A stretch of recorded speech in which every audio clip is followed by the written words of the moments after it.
안녕하세요. 저는 10년 동안 물리치료를 하고 있는 물리치료사 이지은이고요.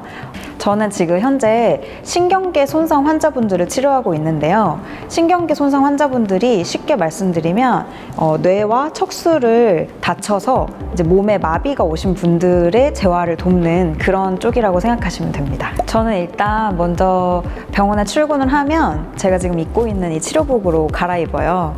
그러고 나서 이제 오늘 치료할 환자분들의 차트를 열어보고 또 오늘 치료할 내용들을 입력을 합니다. 치료 시간이 시작이 되면 제가 하루에 이제 정해진 수의 환자분들을 보는데 그 정해진 수의 환자분들을 다 보고 나면요. 마지막으로 하는 일은 하루 종일 먹은 텀블러를 설거지하는 일?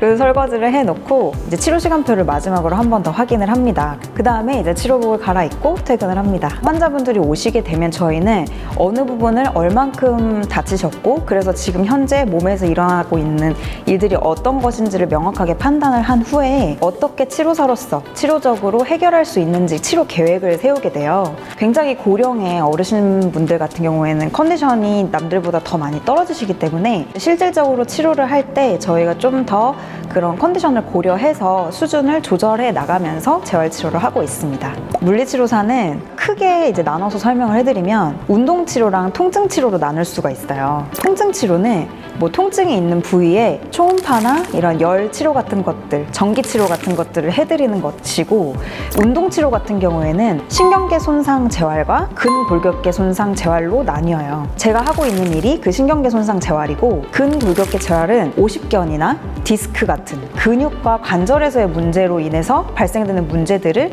치료를 통해서 해결해드리는 그런 쪽이 있고요. 그리고 또 아예 다른 분야로는 체형 교정 같은 거, 운동선수를 대상으로 하는 스포츠 재활, 아동을 대상으로 하는 소아 재활이나 그런 것들도 있습니다.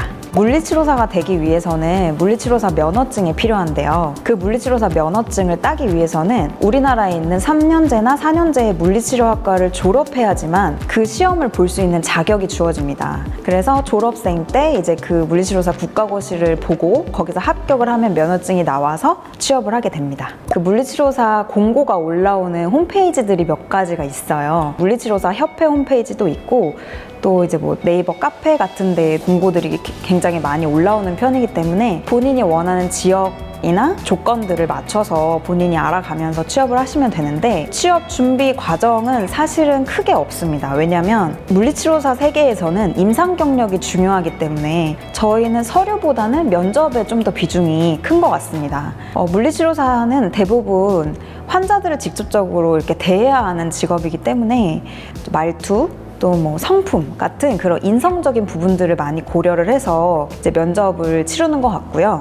제가 면접을 볼 때는 물리치료사가 되려고 했던 이유, 우리 병원에 취업을 하려고 했던 이유, 또 전공 질문을 하나 받았던 것 같은데요. 대부분의 취업 준비생 분들이 이제 임상 경험이 없기 때문에 그런 전공 관련 질문에 대해서는 다들 좀 떨려하고 걱정을 많이 하는데, 저 역시도 마찬가지로 완벽하게 대답은 하지 못했거든요. 근데 사실은 그걸 대답하는 과정에서 내가 얼마만큼 이쪽에 관심이 있고 열정이 있는지를 다른 선생님들께서 판단을 하시고 그런 부분들을 좀 더 고려를 해서 뽑으시는 것 같더라고요.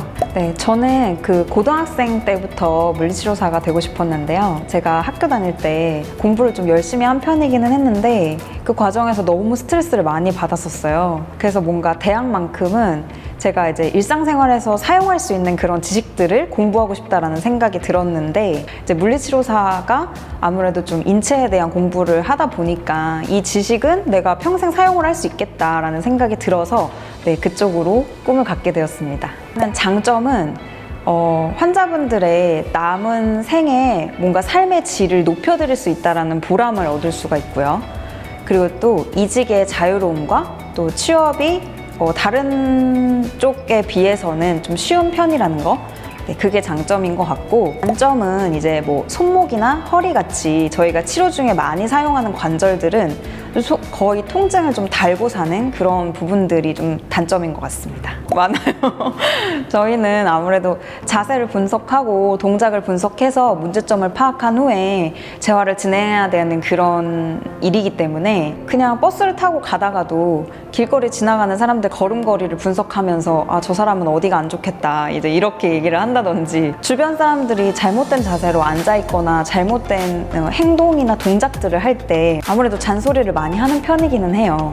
그 자세로 인해서 어떤 문제점이 발생할지 저희는 알고 있기 때문에 안 할 수가 없더라고요, 잔소리를.